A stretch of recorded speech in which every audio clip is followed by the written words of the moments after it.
Um protótipo de Zippo de 1936. Quanto quer por ele?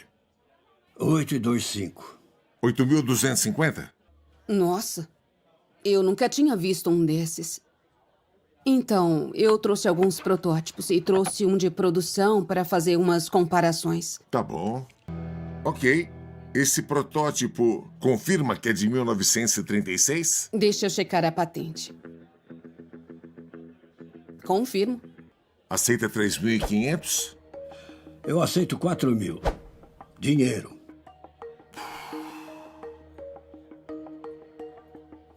E 3.800? Meio termo, 3.900. Acho que eu tô doido, mas fechou.